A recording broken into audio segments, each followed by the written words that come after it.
불능미수. 불능미수는 실행에 착수를 할 때부터 그 결과는 처음부터 발생이 불가능했었던 경우입니다. 이런 걸 불능범이라고 하고, 여기까지는 이건 불능범이요. 플러스 뭐 결과가 발생이 불가능한 그 행위가 뭐 위험했었던 경우, 위험성마저 없으면 죄가 안 되지만 위험성을 구비하고 있다면 이거 뭐 불능미수가 되는 겁니다.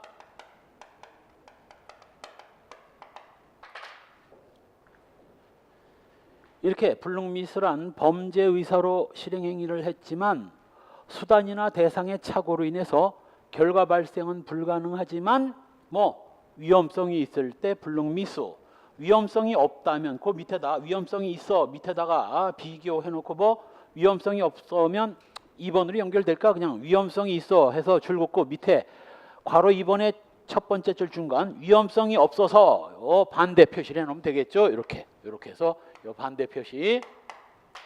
위험성이 있으면 불능미수, 위험성이 없으면 불능범이 되는 겁니다. 결국은 위험성이 있어서 처벌되는 불능미수와 위험성이 없어서 죄가 안 되는 불능범은 뭘로? 위험성으로 구분하는 겁니다. 자, 조금 아까 장애미수와 중지미수는 뭐로 구분한다고? 타의, 자의에 의해서 구별되는 거고, 불능범과 불능미수는 위험성 유무로 구별되는 거예요. 둘 다 순경 기출문제예요. 그래서 뭐 내가 장담하는 거 하나는 전국에 뭐 수많은 강사들이 다 동영상 찍고, 나도 찍었어. 다른 동영상 회사에서 찍었습니다. 뭐 진짜 잘하는 사람도 있겠지, 나름. 내가 그 사람보다 다른 건 다 못해도 뭐 하나만은 형법을 제대로 이해해서 풀어나갈 수 있는 능력을 키워주는 건 내가 대한민국의 최고라고 자부합니다. 그러다 보니 좀 어려워. 왜? 공짜로 얻어지는 건 아니거든. 조금 어렵더라도 이 어려움을 극복하면 바로 뭐 위로 치고 나갈 수 있는 힘, 내공이 생기는 거고, 뭐 국사하고 영어를 100점 가까이 때린다면 나머지 세 과목은 그냥 70점 정도만 맞아도 합격할 수 있습니다. 그렇게 자신이 없으면 뭐 영어 한 70, 80 나오고 국사 7, 80, 80점 내외 나오면 그것만 갖고는 위태하니까 나머지 과목도 해야 되고, 기왕하는 거 딱 벌어지겠어. 뭐 다 90점 이 정도 맞으면 좋지. 더군다나 경찰 시험은 사법시험처럼 공인중개사 시험처럼 자격시험이 아니야. 뭘 의미하느냐면 합격할 때 성적이 평생 경찰할 때 따라다니는 거야. 그래서 아주 상위권으로 합격한 학생은 똑같은 승진 케이스 3명이 같은 동기가 3명 올라오면 뭐 거의 비슷하면 성적이 우수했던 경찰을 먼저 뽑을 수 있지. 뭐 구성요건의 흠결, 이 불능범을 갖다가 이제 구성요건이 흠결돼서 구성요건이 성립될 수 없다, 뭐 이렇게 얘기하기도 하는데 뭐 이건 넘어가고, 구별개념 미신범과 환각범이 나오는데, 환각범은 우리 저 앞에서 한번 설명한 적 있죠? 환각범이 뭐라고 그랬어? 그렇지, 위법이 아닌데도 스스로 위법하다고 착각하는 경우고, 그 반대가 뭐라고 그랬어요? 위법한데 위법하지 않다고 착각한 거. 그게 위법성의 착오지. 위법한 걸 위법하지 않다고 착각한 게 위법성의 착오고, 위법성의 착오는 어떻게 하라고? 고의설에 의하면 과실범, 책임설에 의하면 고의범으로 처리하되 착오에 정당한 이유가 있을 때만 책임이 조각돼서 무죄. 바로 이때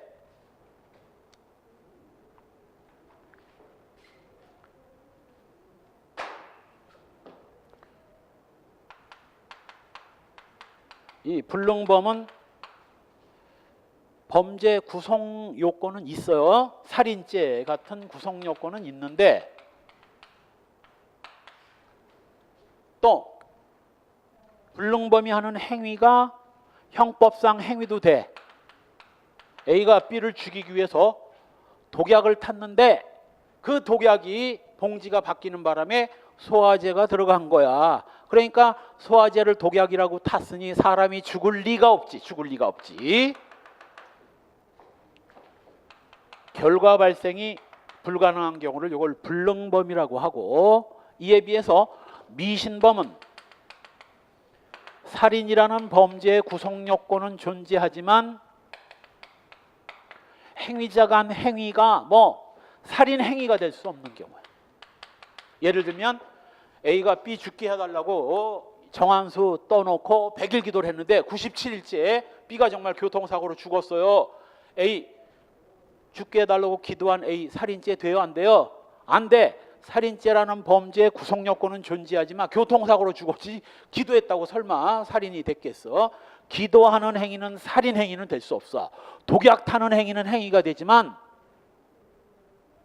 죽게 해달라고 기도하는 건 살인 행위가 될 수 없어요. 이게 미신범이고, 그다음 환각범은 애당초 형법에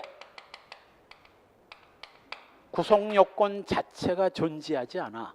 소위 동성연애를 죄가 된다고 착각을 한 게 환각범이잖아요. 바로 이 환각범이 우리 아까 봤던 위법성의 착오는 위법한 걸 위법하지 않다고 착각하는 경우고, 환각범은 죄가 되지 않아서 적법한 걸 위법하다고 착각을 한 거잖아요. 그래서 요 환각범을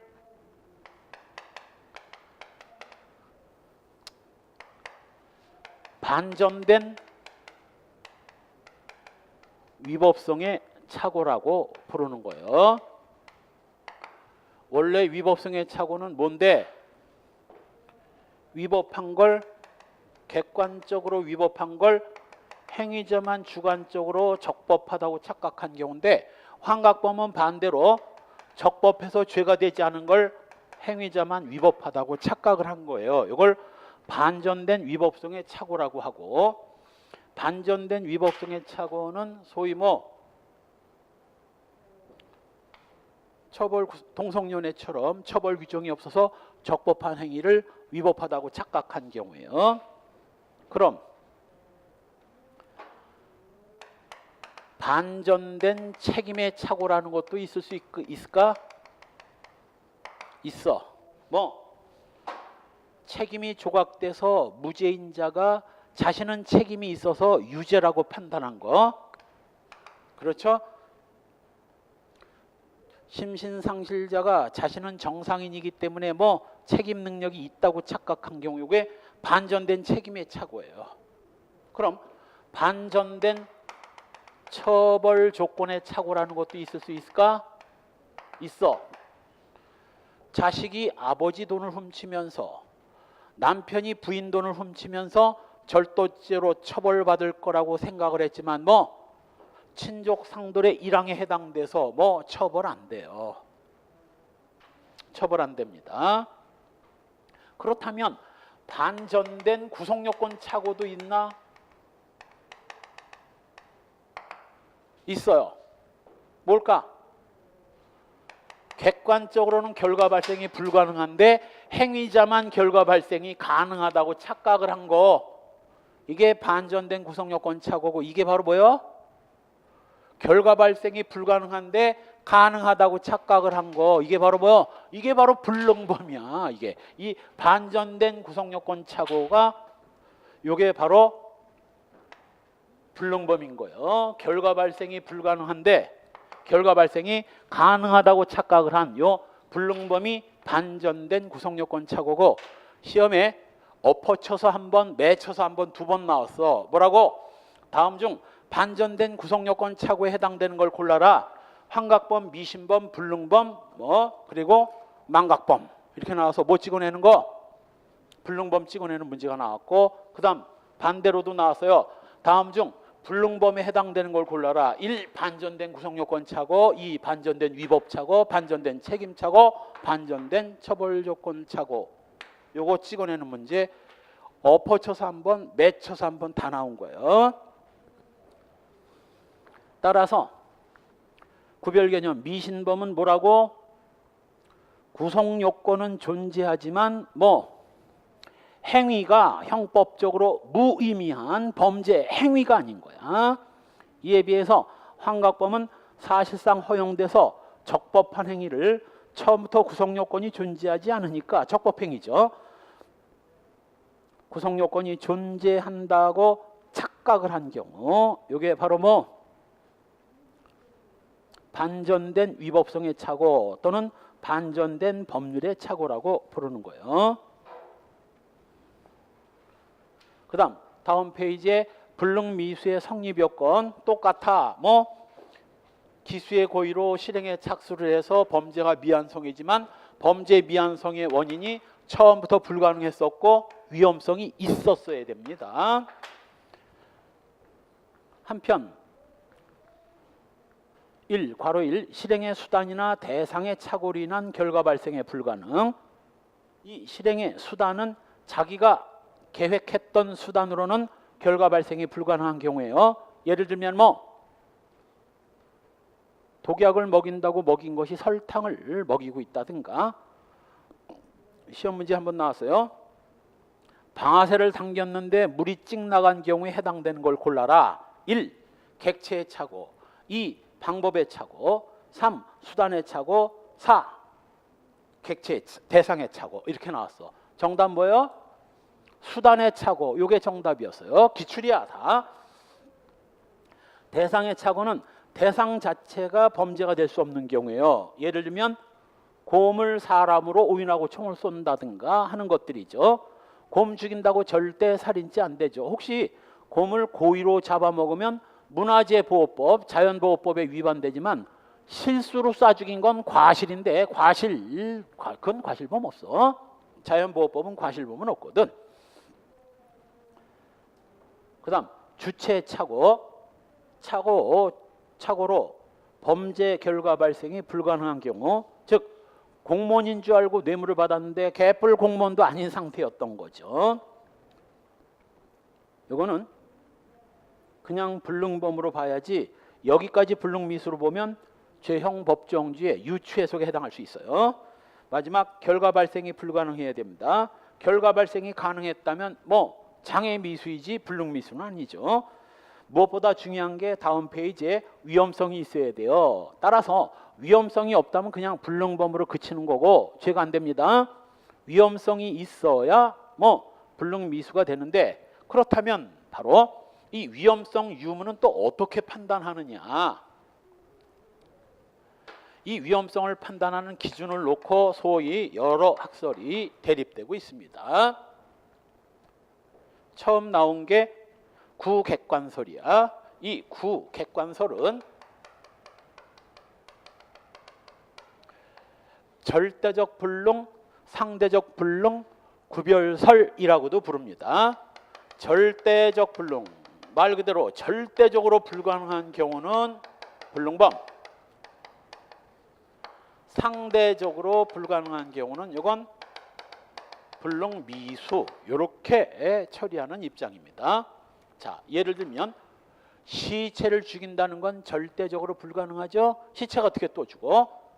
곰을 죽인다든가 시체를 죽인다든가 이건 절대적 불능이고, 상대적 불능은 소위 독약을 탔는데 100g을 먹어야 죽는 독약을 50g밖에 안 타는 바람에 결과가 발생하지 않은 경우, 이건 상대적 불능이야. 조금 더 탔으면 죽을 수 있었던 위험성이 있었던 거거든. 그런데 이 구객관설의 문제점이 뭐냐면, 그래, 절대적 불능은 불능범이고 상대적 불능이 불능미수이다. 그럼 뭐가 절대적 불능이고 뭐가 상대적 불능이냐? 이거 구별도 그렇게 쉽지 않다는 거야. 예를 들면 군대 갔다 온 학생들은 다 알지? M16을 M2가 지금 K2인가? 45도 각도로 쏘면 최대 사거리가 얼마예요? K1이야 K2야? M16 썼어? 나이가 그렇게 많아? M16 최대 사거리는 얼마인가? 2km 정도? 정확하게는 모르나? 1400 얼마인가? 내가 군대 생활했을 때는 1400 얼마였는데 그 뒤 성능이 개량돼서 조금 더 나간다는 말은 들었어. 1800m 정도 나간다고. K2는 얼마 정도 나가나? 몰라? 그럼 1500, 1600, 1700 정도 사거리, 최대 사거리. 그것도 유효 사거리는 또 뭐야? 이건 최대로 나갈 수 있는 거고 유효하게 사람을 쏴 죽일 수 있는 사거리는 400~500m 정도 돼요. 그럼 1.8km가 최대 사거리인 총을 가지고 2.5km 밖에 있는 사람을 총을 쏜 경우를 이걸 상대적 불능으로 봐야 되냐 절대적 불능으로 봐야 되느냐. 자, 1800밖에 못 간다는 측면에서 보면 뭐 절대적 불능이지만 조금 더 나가면 죽을 수도 있다. 이건 상대적 불능으로 볼 수도 있거든. 이런 경우 절대적 불능과 상대적 불능을 구별하기가 쉽지 않을 뿐만 아니라 이 구객관설의 문제점이 바로 요 상대적 불능과 소위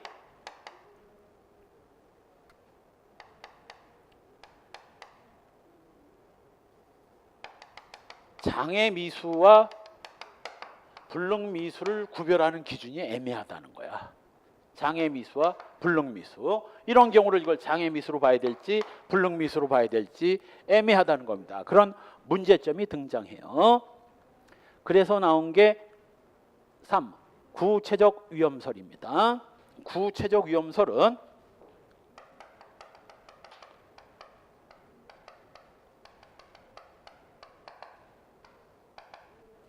이걸 신객관설이라고 하죠. 구객관설, 신객관설.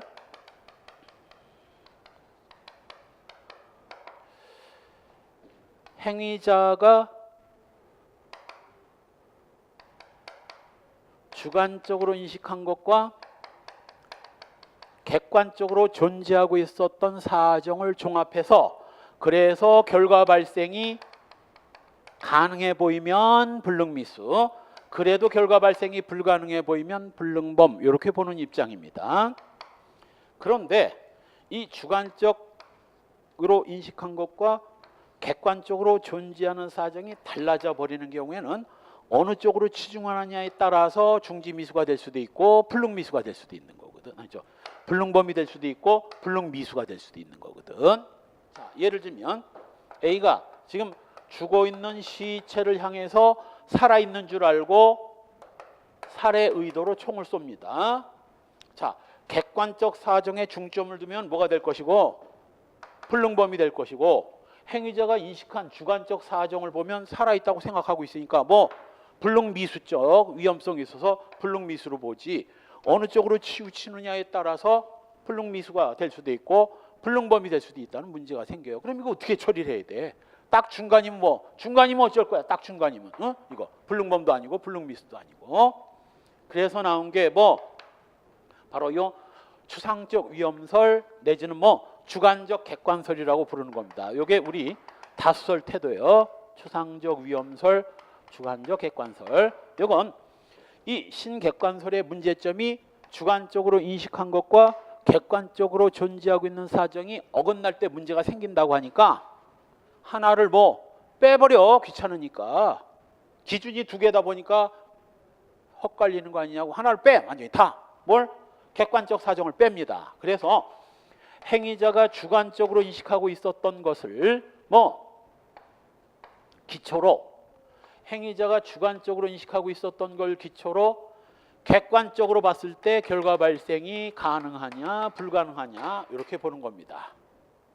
따라서 객관적으로 시체 이건 빼버려. 이건 빼고 A가 지금 살아있는 B를 죽이기 위해서 총을 쏘는 걸 일반인의 입장에서 봤을 때, 행위자가 주관적으로 인식하고 있는 걸 일반인의 입장에서 바라봤을 때 결과 발생이 가능해 보이면 불능미수. 시체라는 건 이제 빼는 겁니다. A가 살아있는 B를 죽이려고 총을 쏘고 있다. 자, 위험해 안 위험해? 위험하지. 불능미수. A가 지금 B를 죽이기 위해서 뭘? 소화제를 독약이라고 오인을 하고 소화제를 타고 있습니다. 객관적으로는 뭐지만 소화제지만 A가 인식하고 있는 건 지금 뭐야? 독약이야. 객관적인 건 빼. A가 B를 죽이기 위해서 B의 찻잔에다 독약을 타고 있습니다. 위험해 안 위험해? 위험하지? 불능미수. 한편 A가 B를 죽이려고 설탕을 매일 한 숟갈씩 먹여요. A는 설탕을 매일 한 숟갈씩 30일만 먹으면 사람이 죽는다고 생각하고 있는 거야. 그리고 B를 죽인답시고 매일 설탕을 한 숟갈씩 먹이는 거야. 자, A가 B를 죽인답시고 죽는다고 믿고서 지금 설탕을 매일 한 숟갈씩 먹여요. 위험해 안 위험해? 안 위험하지. 개풀이나 뭐 설탕 먹는 게 뭐가 위험해? 이건 불능범. 이렇게 판단하는 게 이게 추상적 위험설이고 지금 현재 압도적인 다수설입니다. 문제는 우리 판례는 그럼 뭐냐? 인상설은 빼버리세요. 그 다음 주관설은 뭐냐면 아예 이것도 빼버리는 거야. 행위자가 인식한 걸 일반인의 입장에서 봤을 때 위험하다고 판단되면 불능미수인데 일반인의 입장에서 이것도 빼버리는 게 주관설이야. 그렇게 되면 뭐야? 행위자가 주관적으로 생각하는 건 전부 뭐 객관적인 건 다 빼기고 일반인의 입장도 판단 빼버리고 주관적으로 인식한 것만 생각하니까 다 뭐 100% 불능미수야. 100% 다 위험하고 100% 불능미수고 그래서 주관설에 의하면 불능범이라는 게 없어요. 다 불능미수야. 단 이 미신범만큼은 뭐야? 불능범과 미신범의 차이점이 뭐야?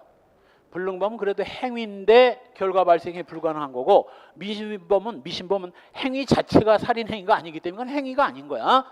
미신범은 빼고 모든 결과 발생이 불가능한 건 다 불능미수로 보게 됩니다. 이것도 시험에 나왔어. 흘러가는 예문으로.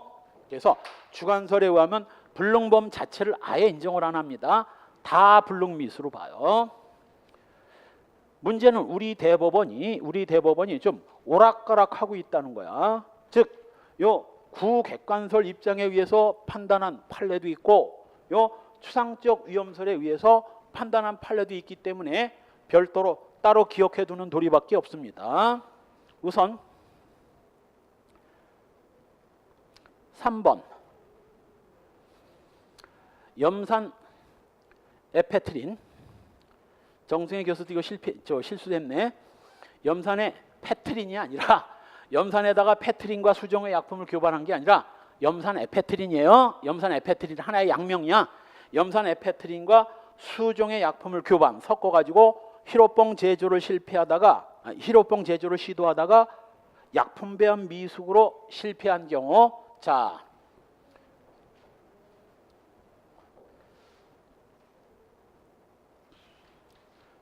앞부분을 그냥 싹둑 잘라버렸는데 이 판례가 바로 뭐 우리 대법원이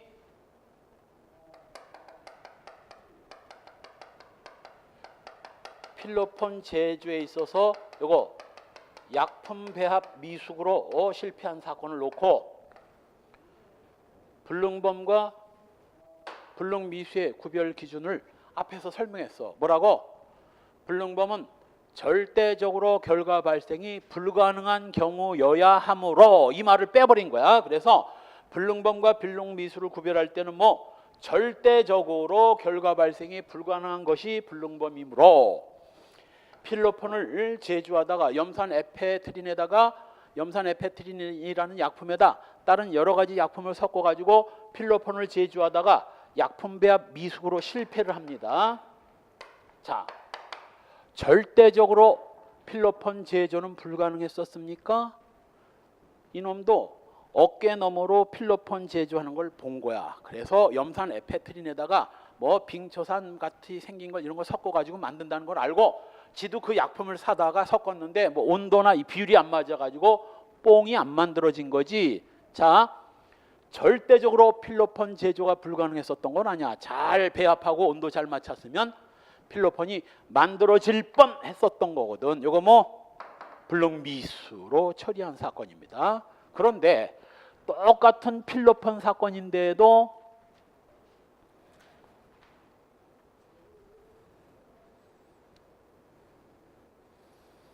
정말 자, 그 3번 밑에다가 반대 판례로 메모해 두세요. 필로폰을 제조하기 위해서 염산 에페트린에다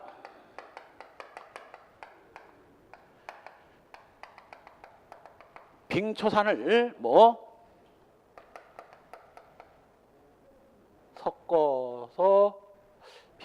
섞어서 제조하려다가 실패한 사건. 요건 추상적 위험설에 입각해서 요거 불능범으로 처리했습니다.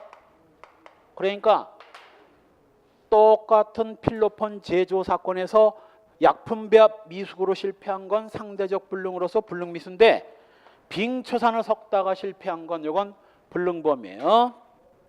그래서 여기 추상적 위험설이 4번 추상적 위험설을 다시 읽어봅시다.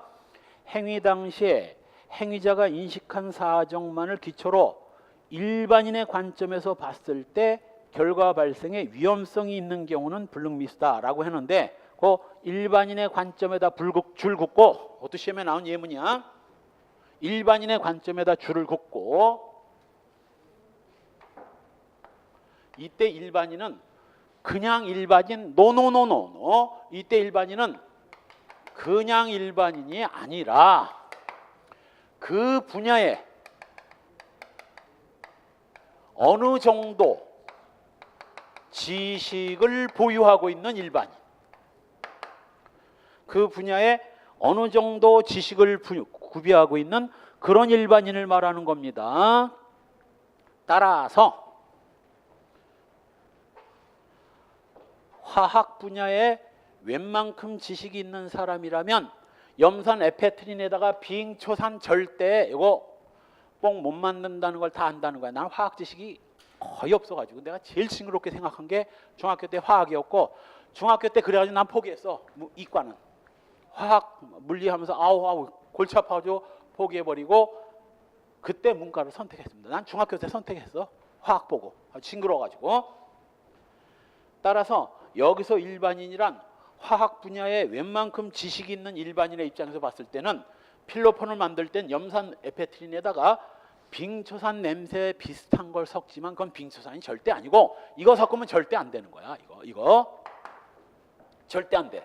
그래서 요 수상적 위험설에 의하면 행위자가 주관적으로 인식한 걸 화학 지식이 있는 일반인의 입장에서 염산 에페틴이다 빙초산을 섞는 거야. 아이고 멍청한 놈 저래가지고 뽕 절대 안 만들어져. 이건 불능범이 된 거야. 그래서 정리합시다. 필로폰 만들다 약품 배합 미숙으로 실패한 거 불능미수. 필로폰 만들다가 빙초산을 섞어가지고 만들다 실패한 건 불능범. 무죄 불능범. 또 하나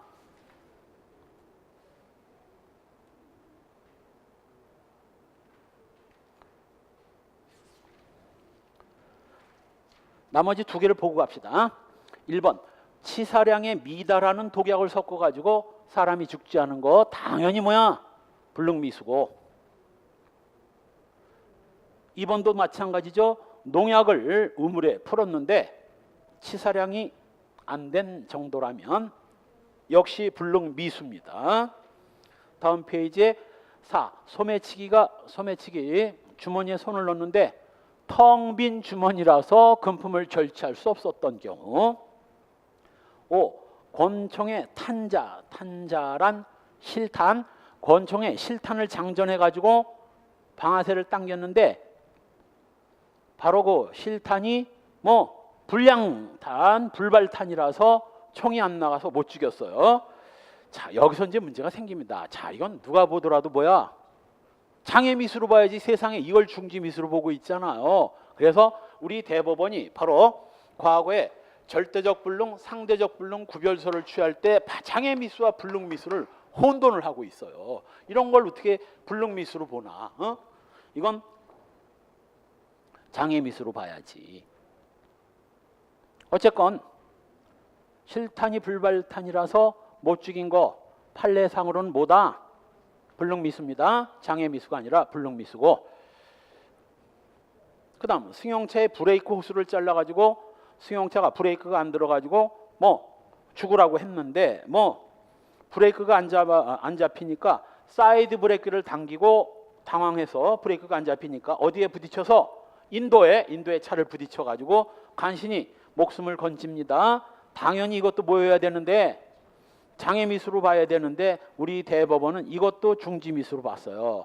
왜 이걸 중지미수로 봤다고 보느냐? 바로 일반적인 장애미수는 뭐가 필요 없는데 위험성이 필요 없는데 대법원 이 판례를 내면서 이거 뭐 위험성이 있으므로 미수로 처리해야 된다. 이 얘기는 뭐 불능미수로 보겠다는 얘기거든. 장애미수에서는 위험성 같은 거 필요 없거든.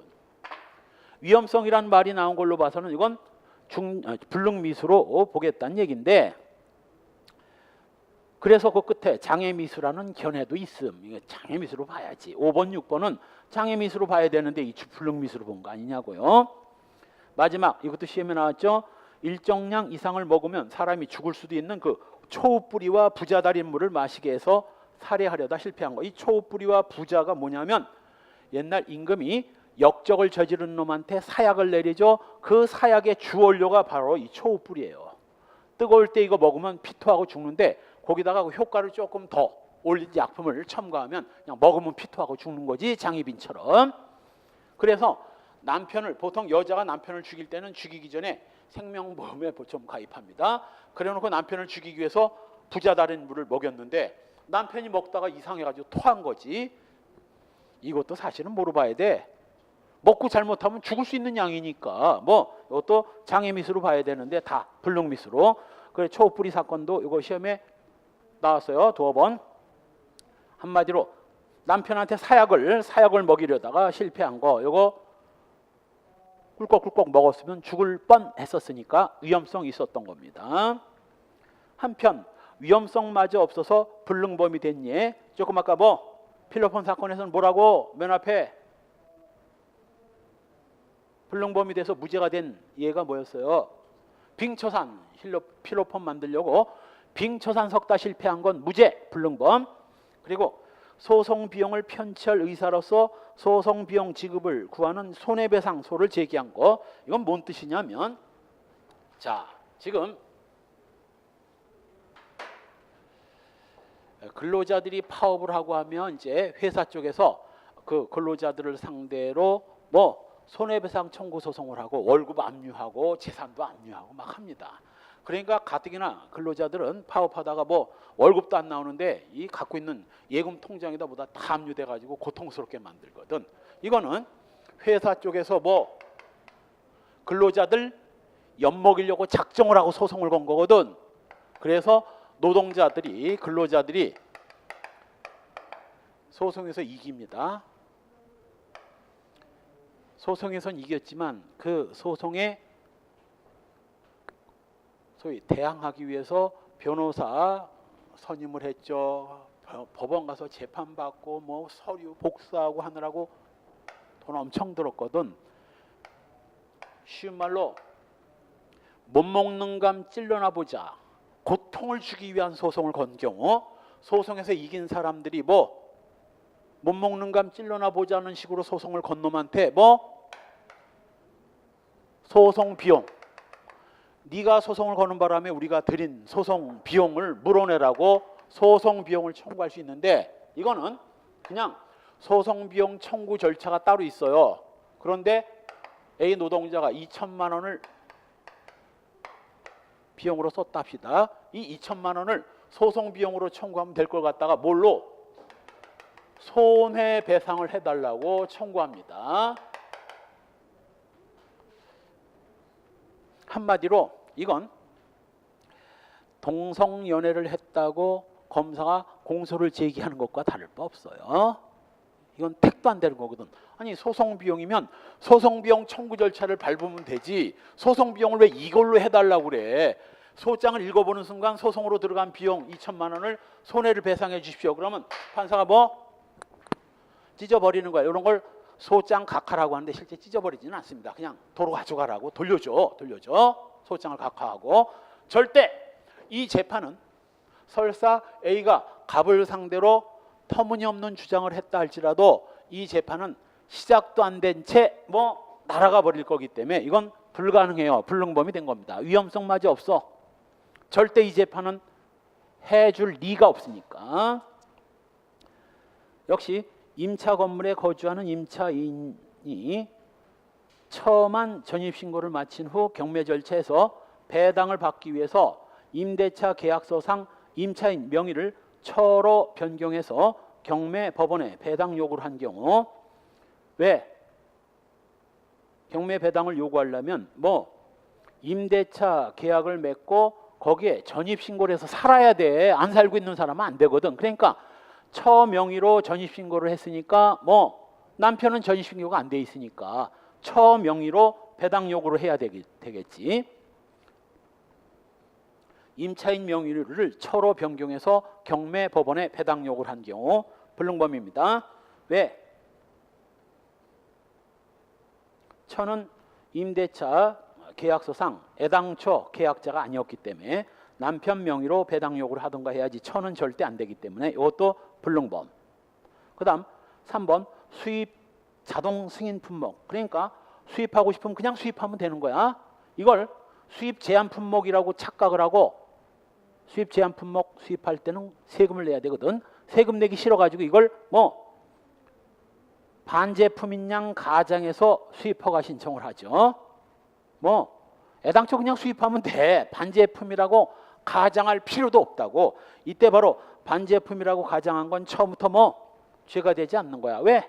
자동 수입 품목인데 뭐하러 반제품이라는 걸 가장을 해. 이거 죄도 되지 않는 걸 죄라고 착각한 거죠. 일종의 환각범에 해당되는 겁니다.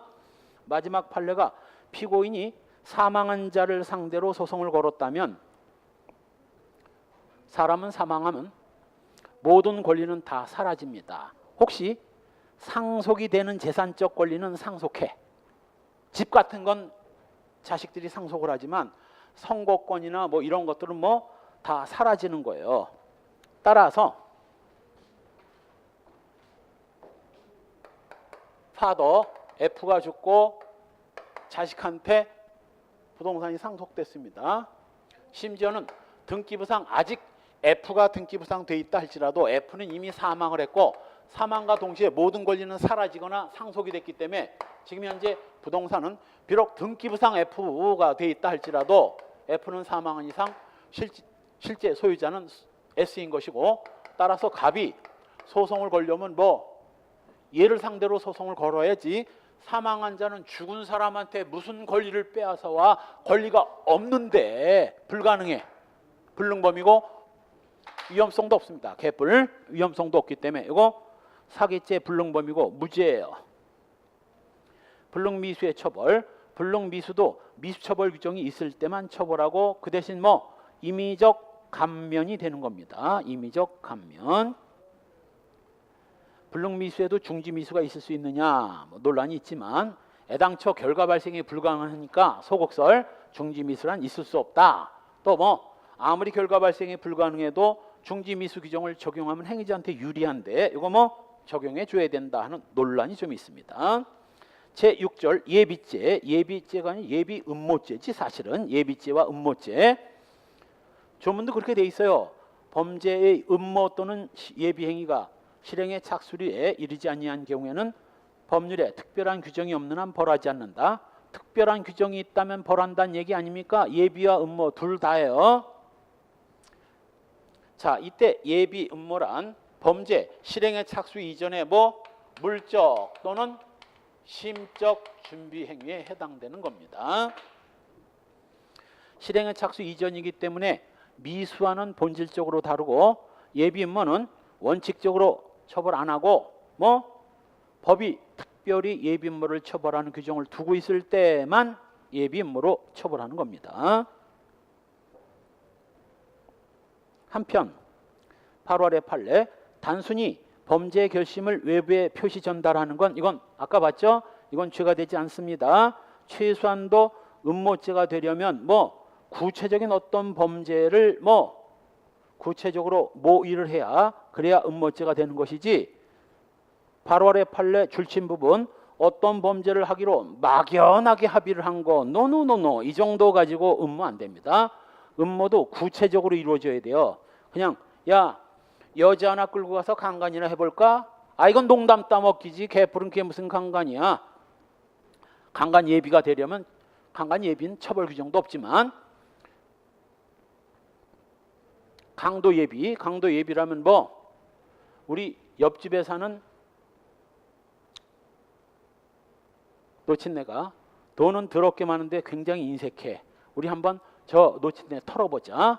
한 달 내내 자식들이고 뭐고 거의 안 와. 그러니까 아무 때나 와서 털면 돼. 주변에 CCTV도 없어. 아, 요 정도 돼야 옆집 할머니를 한 달 내에 아무도 안 오니까 강도 한번 해보자. 요 정도 돼야 강도 예비 음모가 되는 거지. 야, 돈도 부족한데 우리 강도나 한 판 해볼까? 이거는 농담 따먹기지. 농담 따먹기. 그래서 소위 뭐 잠깐 이거 한 장 넘어가서 209쪽에 첫 번째 판례 나도 농담 따먹기로 이거 했어. 저녁 전에 말년 병장들이 내무반에서 뭐 총이나 훔쳐가지고 제대 후에 은행이나 한번 털어볼까? 나 정말이야 이런 농담했어. 내무반원들하고 총이나 가지고 와가지고 뭐 은행 한번 털어볼까? 흔한 말로 농담 따먹기지 개뿔이나 이게 무슨 예비음모야. 이런 농담 따먹기는 예비음모 안 됩니다. 따라서 원위치로 돌아와서 최소한도 뭐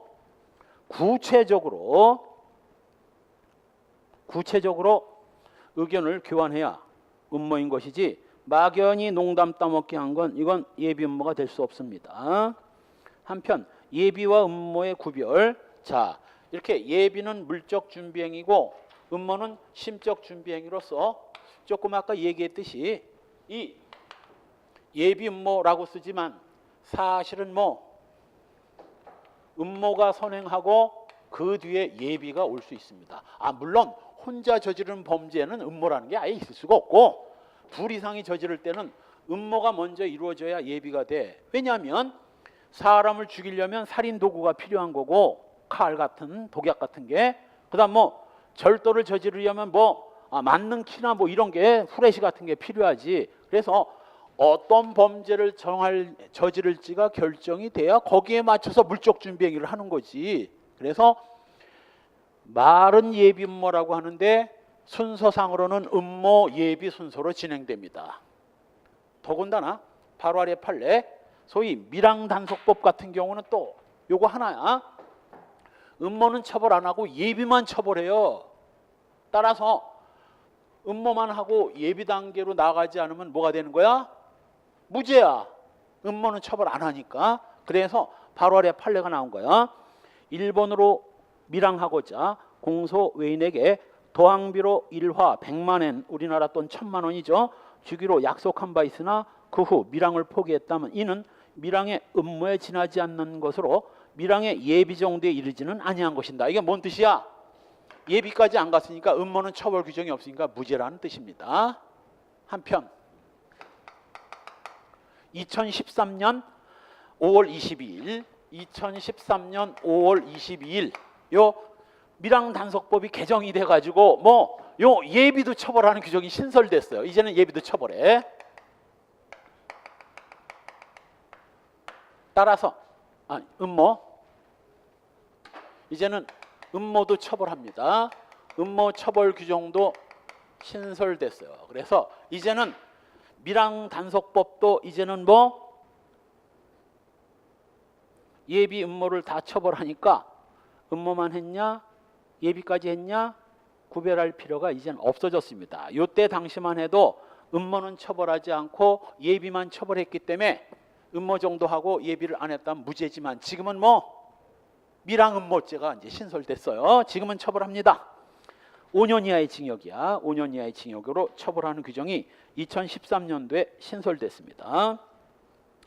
자, 한편 다음 페이지에 예비죄의 법적 성격.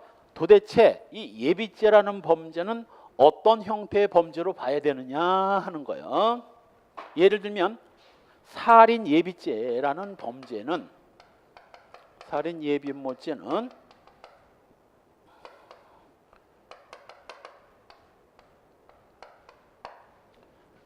소위 발현 형태설, 이게 다수설인데 이 살인 예비음모죄는 살인이라는 범죄가 행해지는 과정 중의 일부인 것이다.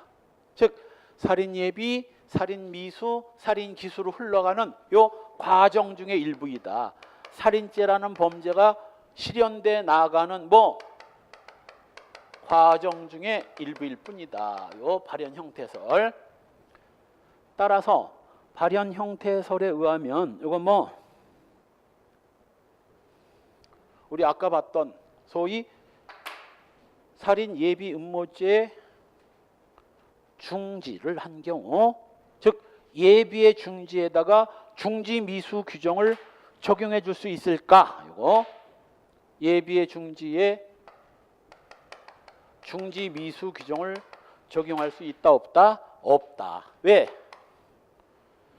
예비도 살인죄가 진행되는 과정 중의 일부이고 아직 실행에 착수 이전 단계이기 때문에 실행에 착수 이후 단계나 적용되는 미수 규정을 여기다 적용할 수는 없는 거다.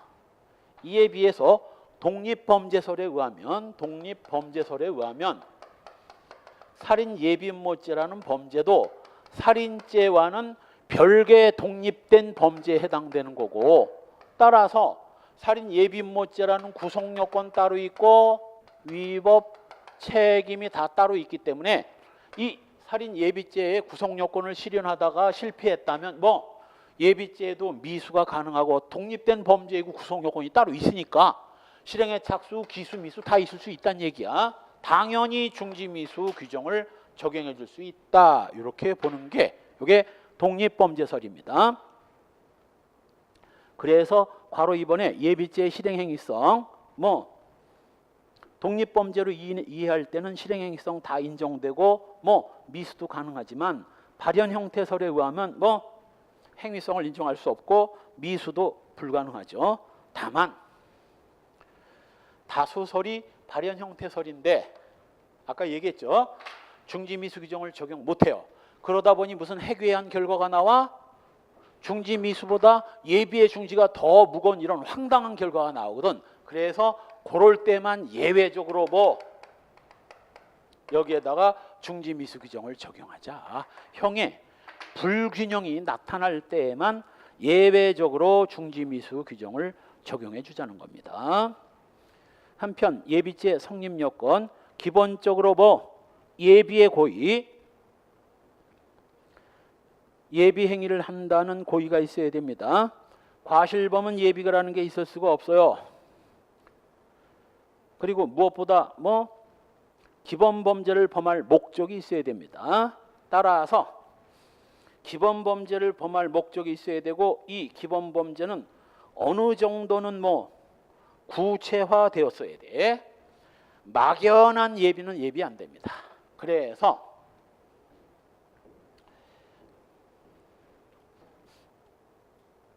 혹시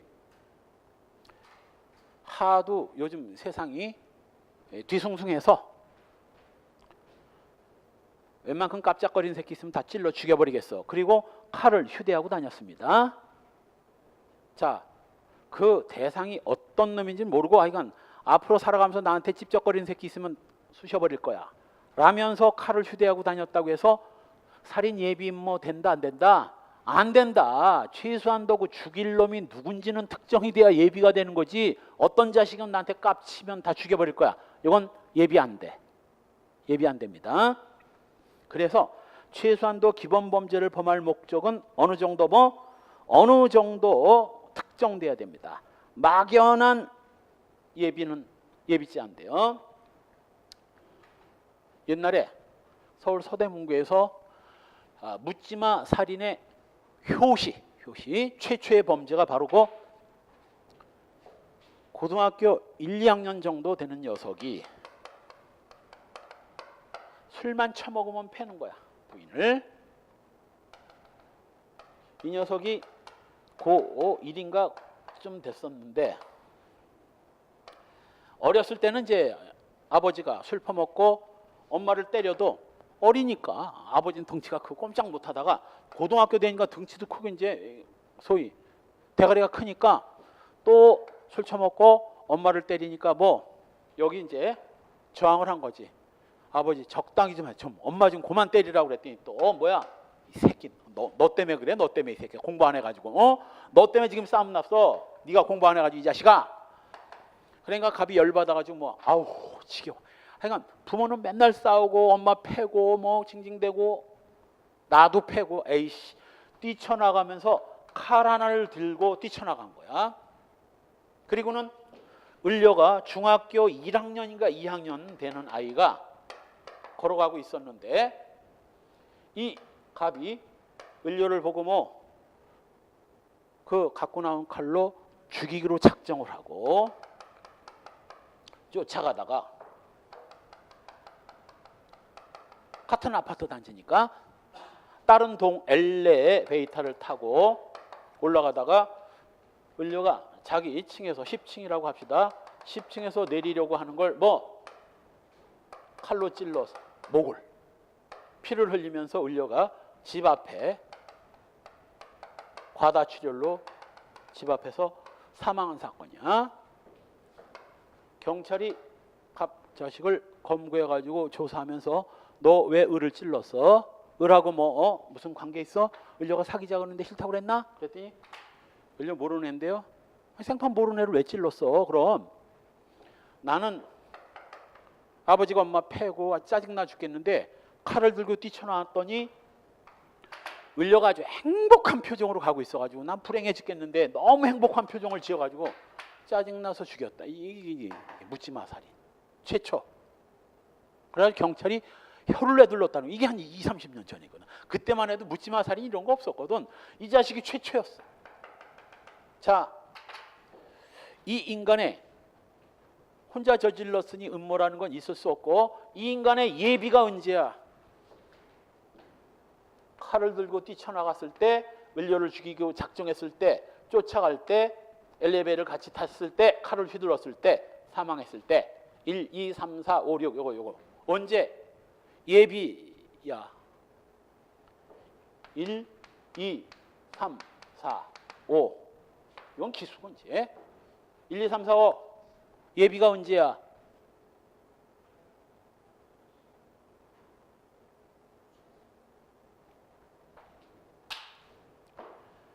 을을 죽이로 작정을 하고 쫓아가기 시작할 때 예비가 된 겁니다. 왜? 구체적으로 이제 특정이 된 거야. 저 애를 내가 죽여야 되겠다고 쫓아가기 시작하면 뭐 예비가 되는 거고 뭐 실행의 착수는 언제야?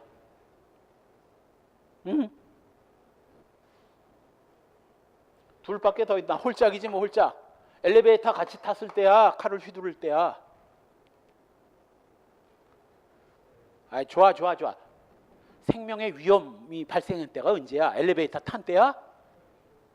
칼을 휘두를 때 실행의 착수고 사망을 했을 때 기수가 된 거야. 그래서 무작정 칼을 들고 뛰쳐나가서 어떤 놈이건 다 찔러 죽이고 싶어. 이거 가지고는 예비가 안 되고 행복한 표정으로 가고 있는 을을 발견하고 내가 저 인간을 죽여야겠다고 생각하고 뭐 쫓아가기 시작하면서 예비가 되는 거야.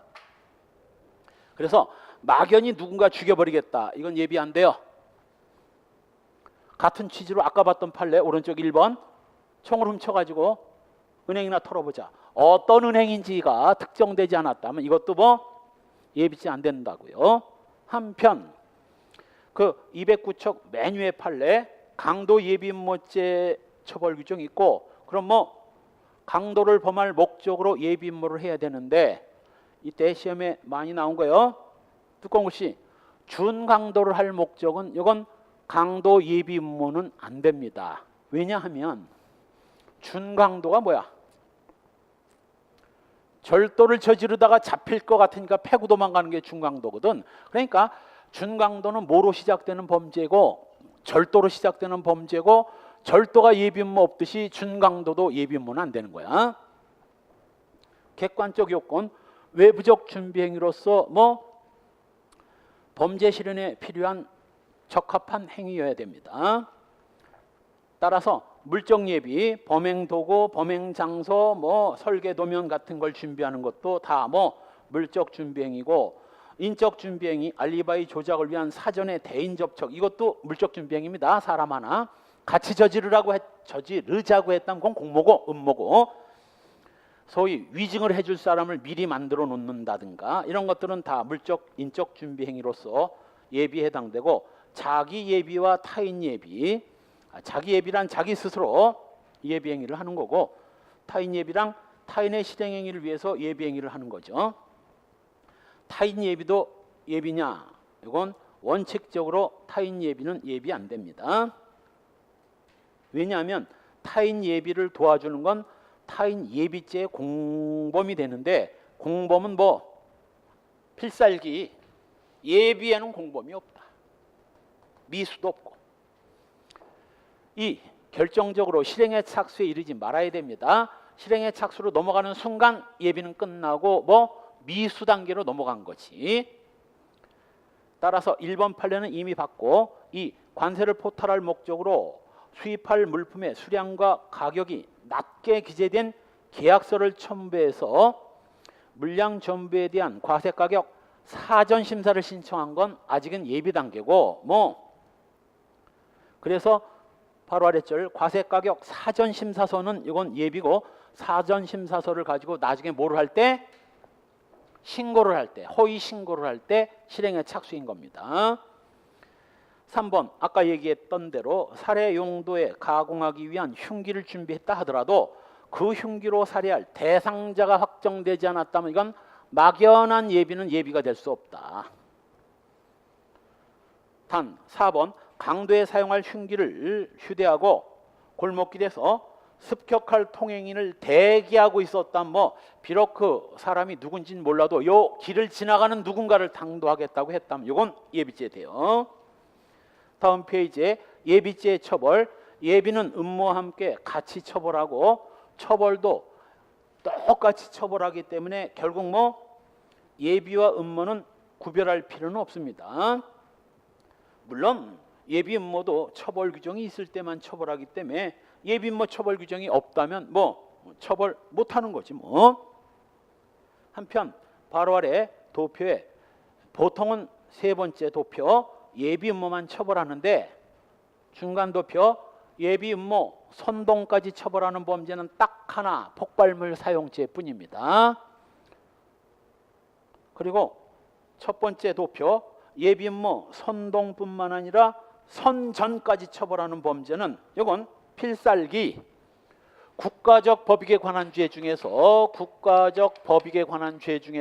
그것도 전부 뭐 국가 존립에 관한 범죄에 다 몰려 있어.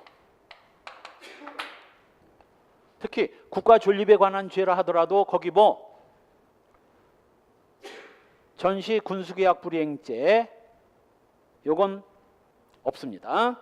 전시 군수계약 불이행죄는 예비 음모 선동 선전 처벌 안 해요. 내란, 외환 이런 것만 처벌하지. 그리고 공안을 해하는 죄 전부 뭐야? 사회적 법익에 관한 죄입니다.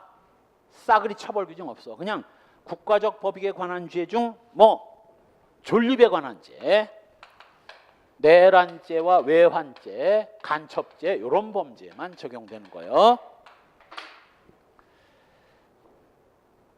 그 다음 관련 문제 예비의 중지 이미 다 설명했습니다. 예비의 중지는 뭐 발현 형태 설에 의하면 절대 있을 수 없지만 형의 불균형이 심각할 때만 예외적으로 예비에도 중지 미수 규정을 적용해 주자.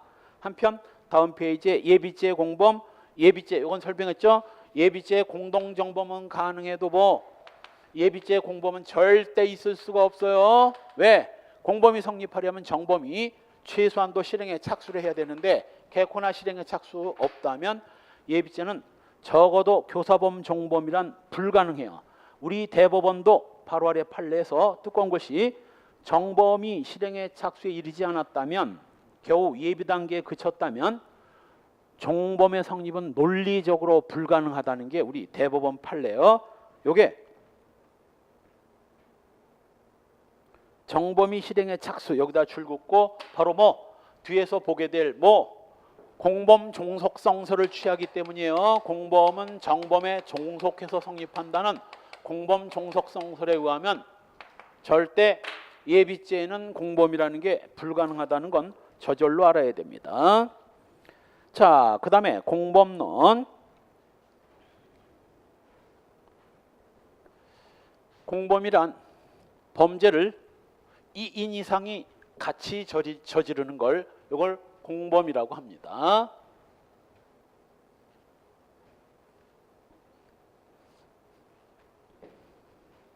보통 협의의 공범은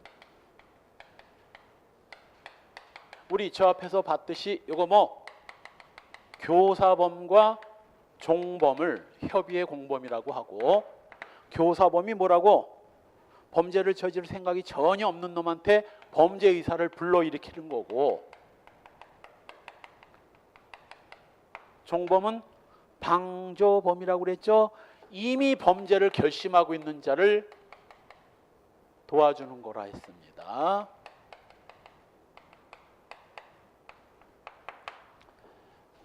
이걸 보통 아무 말 없이 공범하면 요게 되는 경우가 많습니다. 그런데 공동정범까지 포함을 해서 이걸 광의의 공범이라고 합니다.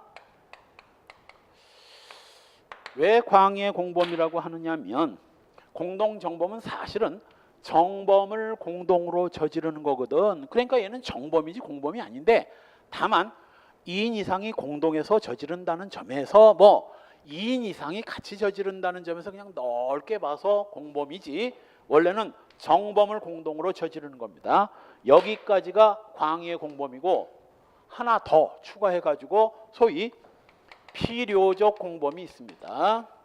필요적 공범이란 애당초 범죄를 저지르려면 혼자서는 절대 못 저질러 반드시 둘 이상이 있어야만 저지를 수 있는 범죄, 이걸 필요적 공범이라고 하고, 이 필요적 공범까지를 포함해서 최광의의 공범이라고 표현합니다. 보통은 공범하면 협의의 공범이나 끼껏 광의의 공범까지입니다. 필요적 공범은 공범이 아니라 뭐 정범이에요. 붕어빵에 붕어가 있다 없다? 없다. 붕어빵이 빵이지 이게 붕어입니까? 필요적 공범은 공범이다 아니다? 아니에요. 정범입니다. 예를 들면 뭐 도박죄, 뇌물죄 전부 다 뭐 도박한 놈들은 전원 다 정범으로 처벌되는 겁니다.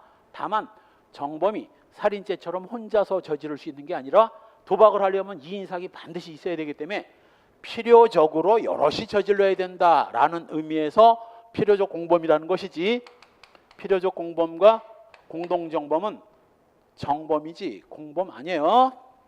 공범이 아니라는 건 여기다가 공범 규정을 적용할 수는 없다는 얘기예요. 정범한테 공범 규정을 뭘 들이대. 한편 이렇게 공범이란 범죄를 단독으로 실행하는 게 아니라 두 사람 이상이 협력해서 실행하는 경우를 말하고, 보통은 교사범, 종범이지만 공동정범을 포함합니다. 공범과 정범의 입법 형식, 단일 정범 체계와 정범, 공범 분리 방식인데 우리나라는 이제 정범과 공범을 분리하고 있죠. 한편 다음 페이지에 필요적 공범이란 애당초 범죄를 저지르려면 절대 혼자서는 못 저질러. 둘 이상이 있어야 돼. 도박. 그렇죠? 옛날에 간통도 마찬가지야. 지금은 죄가 안 되지만 옛날에 간통도 혼자 뭘 간통을 해. 적어도 배우자 있는 자가 한쪽은 있어야지. 여자건 남자건 한쪽이 유부남이거나 유부녀여야 간통이 가능하지. 총각 처녀 둘이서 뭐 모텔에 갔는데 뭐가 간통이야. 둘 중에 하나가 유부남 또는 유부녀여야 되고 혼자서는 안 돼. 그것도 둘 다 유부남 유부녀도 되지. 그래서 둘 이상이 꼭 있어야만 되는 걸 필요적 공범이라고 하고, 바로 이때 그 둘 이상이 동일 목표로 전원이 2인 이상이 동일 목표를 향해서 같이 나가는 걸 이걸 뭐 집단범이라고 하고, 내란죄, 소요죄 이런 범죄들이 전두환, 노태우 그리고 공수사령관 누구야? 삼공수인가? 공수사령관 모시기 장세동 이런 것들이 국헌문란을 목적으로 집단으로 동일 목표를 향해서 나가는 걸 집단범. 이에 비해서 대항범은 요거 그 2인 이상의 의사의 방향이 반대 방향에서 결합됩니다. 예를 들면 세 놈이 도박을 하면 뭐 A, B, C 셋이서 서로 돈을 따먹으려고 그래. 같이 뭘 하는 게 아니라 서로 A는 B, C 돈을 따먹으려고 하고 B는 A, C는 A, B 돈을 서로 따먹으려고 하기 때문에 이거 뭐 대항범에 해당됩니다. 혼자서는 못 저지르는 거예요. 그래서 집합범, 집단범, 이걸 다중범, 군중범죄라고 하는데 이거 다수가 꼭 같이 저질러야 되고 대항범은 의사의 방향이 반대되는 방향에서 결합되는 걸 대항범이라고 합니다. 아동혹사죄. 아동혹사죄가 왜 대항범인가? 우리 형법상 범죄 중에 죄명과 범죄 구성 요건이 핀트가 잘 안 맞는 게 몇 개 있어. 아동혹사죄가 무슨 범죄인가? 혹시 아동을 막 혹사시키는 범죄인가? 아닙니다. 아동혹사죄가 무슨 지겠어? 아동에 대한 인신매매범입니다. 아동을 사고 파는 범죄예요. 공짜도 돼. 그래서 사는 놈 파는 놈 요거 대항범이라는 걸 알 수 있죠. 도박죄, 인신매매죄 같은 것들이 있고 수뢰죄, 동인학대죄, 배임수중죄처럼 주는 자와 받는 자의 법정형이 다른 경우도 있고 범인은닉, 음압반포죄처럼 뭐 일방만 죄가 되고 일방은 안 되는 대항범이 있습니다. 이런 걸 편면적 대항범이라고 표현을 해요. 편면적 대항범 중요한 개념입니다. 이걸 편면적 대항범이라고 하고 이 편면적 대항범은 보통 집단범이건 대항범이건 여기에 가담한 정범들은 다 정범이 되고 다 처벌되는데 편면적 대항범은 대항자 중에 일방만 범죄가 돼서 처벌돼요.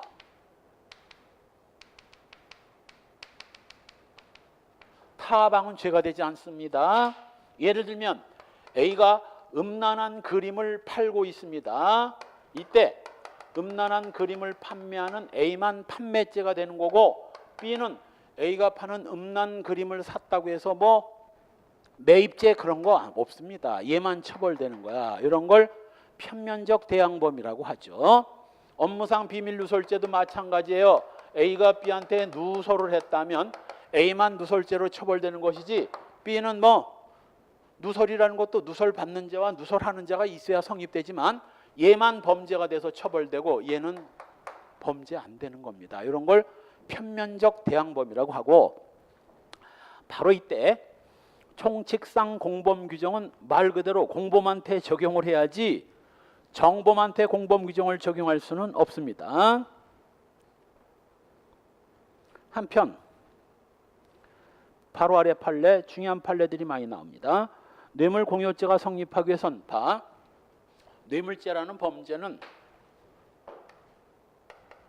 뇌물을 주는 자와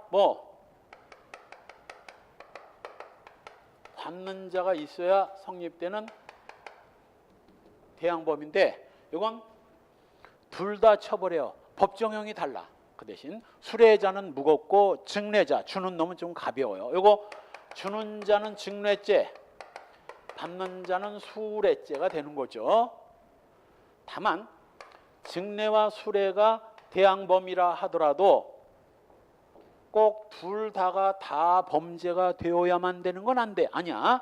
수뢰가 되면서 증례가 안 되는 경우도 있고 증례가 되면서 수뢰가 안 되는 경우도 있어요. 시험 문제에 많이 나와. 뭐라고? 뇌물죄는 대항범이므로 증례죄가 성립되기 위해서는 반드시 상대방 측에 수뢰죄가 성립되어야 한다. OX, X야. 수뢰죄가 안 되고 증례만 되는 경우도 있고 증례 안 되고 수뢰만 되는 경우도 있어요. 예를 들면 공무원이 노골적으로 돈을 요구합니다. 민원인한테. 그래서 민원이 저런 재수없는 놈이 있나? 아니 공무원 새끼가 그냥 대놓고 돈을 요구하네. 곧바로 가서 경찰에 신고했습니다. 자, 얘는 뇌물 요구죄라는 범죄가 성립되지만 상대방한테 증례죄 대한데 택도 없어 줄 생각 눈꼽만큼도 없었어. 반대로 이건 여러분들이 현직 가면 유혹 많이 당합니다. 음주 단속을 하고 있는데 음주 운전자가 경찰한테 100만 원짜리 수표를 뒤밀면서 한 번만 봐달라고 하고 있어요. 이게 바로 뭐 뇌물 공여 의사표시죄야. 만약 얘가 받으면 뭐 얘는 수뢰, 얘는 증례가 되지만 그 돈을 내미는 손모가지에다가 수갑을 채워서 끌고 왔다면 이건 뭐 얘만 뇌물 공여 의사표시죄가 되고 얘는 수뢰죄 안 됩니다. 받을 생각 눈꼽만큼도 없었기 때문에. 이건 배임증제죄와 배임수재죄 관계도 마찬가지야. 이것도 시험에 나왔어. 배임증제죄가 성립되려면 반드시 배임수재죄가 성립돼야 된다. 증제죄가 성립되려면 수재죄가 성립돼야 된다. 이렇게도 나오고 뭐 수재죄가 성립되려면 증제죄가 성립돼야 된다. 둘 다 틀렸어. 일방만 성립되는 거 얼마든지 가능합니다. 2번에 나와 있죠. 배임수재죄와 증제죄는 필요적 공범이라 하더라도 둘이 같이 처벌되어야 되는 건 아니고 증제자한테는 정당한 업무라서 증제죄가 안 되더라도 수재자한테는 부정한 청탁이 될 수 있는 경우도 있고 반대의 경우도 있습니다. 한편 3번과 4번은 좀 이따 보기로 하고 굉장히 난해한 부분입니다. 4번부터 봅시다. 오로지 공무원을 함정에 빠지게 할 목적으로 A가 공무원 값을 엿먹이려고 작정을 하고 유혹에 넘어올 만한 돈을 건넵니다. 1,000만 원을. 사실은 주고 싶어서 준 게 아니라 1,000만 원을 공무원이 받으면 뭐 뇌물 받았다고 신고해가지고 값 엿먹이려고. 근데 값이 뭐 받았어요. 뇌물죄 된다 안 된다? 돼. 왜 받아? 안 받아야지. 비록 A가 악의적인 목적, 즉 값을 엿먹일 작정을 하고 일부러 값을 신고하려고 돈을 내미는데 값 받으면 안 되지. 신고하려고 내밀었건 허가를 받기 위해서 내밀었건 돈 내미는 걸 받으면 안 되지. 수뢰죄 성립됩니다. 따라서 오로지 공무원을 함정에 빠지게 할 의사로서 직무와 관련됐다는 형식을 빌려 그 공무원에게 금품을 공유한 경우에도 공무원이 금품을 직무와 관련해서 수수한다는 의사를 가지고 받아들였다면 뇌물수수죄 성립됩니다. 그리고 3번과 4번은 자 이게 이제 편면적 대항범 중에서 여기는 지금 변호사 사무실 사건과 변호사 아닌 자한테 고용된 사건이 나오는데 더 쉬운 걸 봅시다. 조금 아까 봤던 바로 A가 B한테 음화를 판매했어요. 음란한 그림을 판매했는데 조금 아까 봤듯이 음화 판매죄는 음화를 판매한 자만 처벌되고 사간 사람은 처벌이 안 돼요. 그런데 사실은 A와 B는 둘 다 정범이죠. 조금 아까 내가 뭐라고 그랬어? 필요적 공범은 집단범이건 대항범이건 요 편면적 대항범만 빼고는 다 정범인 거야. 그래서 A도 정범이고 B도 정범인데 둘 다 정범인데 우리 형법이 둘 다 정범인데 얘만 처벌하고 얘는 처벌하는 규정을 안 뒀어요. 뇌물죄처럼 둘 다 처벌하는 규정도 있지만 이렇게 한쪽만 처벌하는 규정을 두고 있다면 자 A가 B한테 음화를 판매했으면 뭐 A만 음화 판매죄로 처벌하고 B는 처벌 규정이 없으니 무죄예요.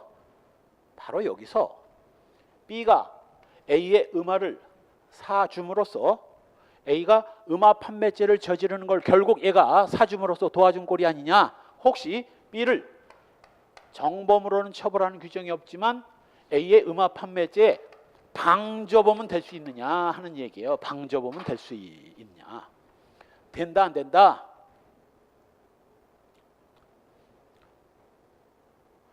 정범한테 어떻게 방조 규정을 적용하느냐고. 방조는 공범이고 정범이 아닌 사람한테만 적용할 수 있는 거예요. 따라서 음화를 판매했으면 판매한 자만 정범으로 처벌하면 되는 것이지 사간 사람이 필요적 공범으로서 이미 정범인데도 처벌 규정을 두지 않고 있는데 이걸 갖다 공범으로 처벌한다는 건 말도 안 되는 거예요. 그럼 똑같은 논리로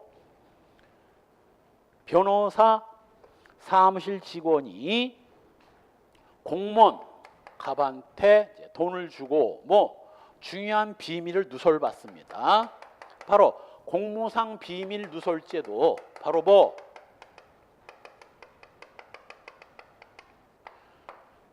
편면적 대항범으로서 누설을 한 자만 처벌하고 누설 받은 자에 대한 처벌 규정은 없어요. 그렇다면 돈 준 부분이 뇌물이 되느냐 하는 건 빼고 이 공무상 비밀 누설죄는 편면적 대항범으로서 얘만 처벌하고 얘는 처벌하지 않는데 돈까지 줘가면서 이걸 누설받았다고 해서 얘를 뭘로? 공무상 비밀 누설죄 교사범이나 종범으로 처벌할 수 있다 없다? 없다. 없다. 왜? 얘는 이미 정범인데도 처벌 안 되는데 정범한테 공범 규정을 뭘 적용을 해? 하나만 더. 자, A가 B 변한테 워낙 이제 로스쿨을 졸업하는 학생들이 뭐 2천 몇백 명씩 뭐 변호사가 나오다 보니까 옛날에 나 사법시험 준비할 때는 1년에 300명이었거든. 그 전까지만 해도 한 200명, 150명 뽑았는데 300명만 해도 뭐 박튀였지. 경쟁률이 장난 아니었지. 아니, 로스쿨 되니까 뭐 2천 몇백 명씩 뭐 10배, 그때 10배니까 뭐 변호사들이 쏟아져 나오고 지금 뭐 변호사, 개뿔이나 변호사가 중개사 자격증만도 못한 그런 경우도 많아요. 그래서 특히 B변처럼 나처럼 영업 능력 없는 사람, 이건 뭐 굶어 죽기 딱을 막지. 그래서 이 변호사는 자기가 변호사 사무실 운영하려면 뭐 사무실 한 달에 임대료, 직원 봉급해가지고 최소한 1,000만 원 이상은 나가는데 1년만 팔이 날리면 뭐 순식간에 1억 날라가는 거거든. 그것도 은행에서 대출 받아가지고 했는데 날려버렸으면 완전히 쫄딱 망하는 거지. 그래서 흔히 말하는 사무장이 자기는 변호사 자격증이 없으니까 그 빌빌거리는 변호사한테 자격증을 빌려가지고 뭐 B 변호사 사무실을 열어서 운영을 하면서 실질적인 운영은 얘가 다 하는 거야. 마치 얼마 전에 그것이 알고 싶다 해서 나오더만요. 뭐 사무장병원 그것이 알고 싶단가? 뭐 하여간 나 그 PD 수첩 이런 거 많이 보는데 사무장병원 의사 아닌 여자가 성형외과 의사 하나를 고용해가지고 병원을 운영하는데 이게 또 영업 능력이 얼마나 쩌는지 그냥 뭐 강남에서 유명해. 지금은 쫄딱 망했지만 바로 그러한 경우 A가 B로부터 뭐 일종의 자격증을 빌려가지고 이름만 B 이름을 걸어놨을 뿐 실제 운영은 요 A가 다 하고 있거든. 요게 바로 변호사법상 바로 뭐 자격증 일종의 대여에 해당되는 거예요. 그래서 변호사 아닌 자가 변호사의 자격증을 빌려서 변호사 이름으로 영업을 하는 경우 요 A를 처벌하는 규정을 두고 있는데 자 이것도 필요적 공범이다 아니다? 빌려주는 자와 빌려받는 자 이것도 대항범 관계거든. 그런데 뭐 변호사법이 얘만 처벌하는 규정을 두고 있고 자격증을 빌려준 변호사에 대한 처벌 규정이 없거든. 이걸 갖다가 이 변호사를 뭐 A의 범죄의 방조범으로 처벌할 수 있다 없다? 없다. 이거 시험에 몇 번 나왔어. 이걸 이해하고 찍은 것들 몇 없어. 봅시다. 이제는 3번 변호사 아닌 자에게 고용돼서 변호사 사무소 개설 운영에 관여한 변호사 행위가 일반적인 형법, 총칙상 공모, 교사, 방조에 해당된다 하더라도 변호사를 변호사 아닌 자의 공범으로 처벌할 수는 없다. 왜? 정범이니까. 공범으로 처벌할 수 없습니다. 이것도 시험에 나왔고 바로 이 공무상 비밀 누설을 한 자도 누설 받은 자를 비밀 누설죄 공범으로 처벌할 수 있다 없다? 없다. 이것도 시험에 나왔어. 또 하나가 뭐냐면 이건 변호사 사무실이나 세무사 사무실도 마찬가지야. 세무사 직원이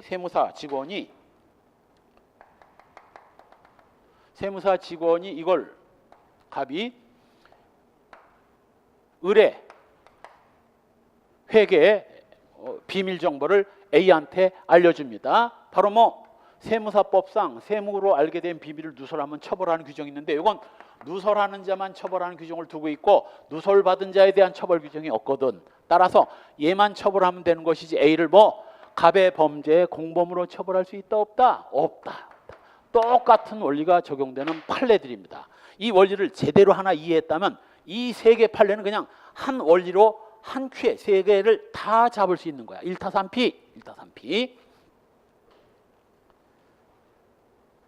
마지막 판례도 이해가 되죠? 변호사 사무실 직원이 두 번째 줄 끝부분 그 체포영장 발부자 명단을 누설받은 사안에서 누설한 행위와 피고인 갑이 이를 누설받은 행위는 대항범 관계에 있으므로 공범에 관한 총칙 규정은 적용될 수 없다.